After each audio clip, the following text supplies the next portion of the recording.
मो परिचय मु देलबड़ा निवासी देलबड़ा एवं रेमुआ को लेकिन गोटे कब्रस्तान ये पाखापाखि 3 एकर अच्छी विगत पाखापाखि 2011 मसीह विधायक अवगत आम गोटे मीटिंग बसईलु एवं अवगत करईलु एमसीएल कर्तृपक्ष को से प्रतिश्रुति जे कि आम बहुत शीघ्र बाउंड्री करदेबू जहाँ जहाँ सुविधा करिया कथा पानी हो बाउंड्री हो गोटे सेड बनवाई हो सबू सुविधा करदे बोलिकी प्रतिश्रुति देते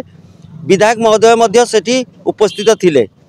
आम बारंबार विधायक अनुपस्थित भी आम जाइछु एमसीएल कर्तृपक्ष को जनईछु रेमुआ देलबड़ावासी कर्तृपक्ष एमसीएल तो कर्तृपक्ष किसी शुणुना आम कथा प्रत्येक दिन किसी घटना घटुची आम बाउंड्री ना या भितर किसी मुंड संप्रदायर लोक आसिकी जे कि आम मुस्लिम मानकर कब्रस्तान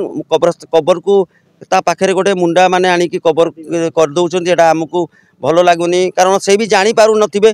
कि कब्रस्तान आमे जदि ताको सेपरेट गोटे अलग टाइप रो कोन गेट पेट करिके आमे ताला पकई रखिले एटा आमर गोटे स्वतंत्र गोटे अलग रहिबो बोली कि आमे आशा करछु। आमे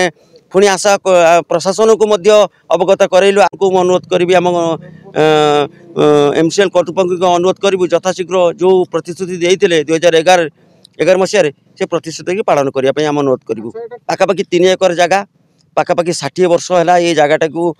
आम ना पट्टा अच्छी मुस्लिम संप्रदाय ना पट्टा अच्छी 3 एकर जगह अच्छी एमसीएल जानी से 2 एकर जगह अच्छी गोटे एकर जगह एमसीएल नहीं जाइए से नहीं जीवा फल से आमको कहला कि सही गोटे एकर जगह जे कि गोटे स्टोर है कि जीएम ऑफिस जहाँ भी हो से बाउंड्री फाउंड्री भितर सेपटे पड़ जाइए से एमसीएल कहला कि नहीं गोटे एकर जगह जदि आम आसी तो मुझे पैसा जहाँ भी पैसा खर्च हो मु कब्रस्तान जहाँ उन्नतमूलक कार्य मु करी एमसीएल प्रतिश्रुति देते 2011 मसीह आज जाके आमको ठकी चली एमसीएल असुविधा जे कि कब्रस्तान गोटे गोटे एमती धर्मस्थली कौन प्रकार जमती कई झाड़ा जीवेनी प्रत्येक देखिलु आम रेमुआर जी मुंडासाही लोक सब झाड़ा जाऊँ भर को पवित्र स्थान आमर आम आम आस्था रखीचु कब्रस्तान आमर गोटे पवित्र स्थान आम जो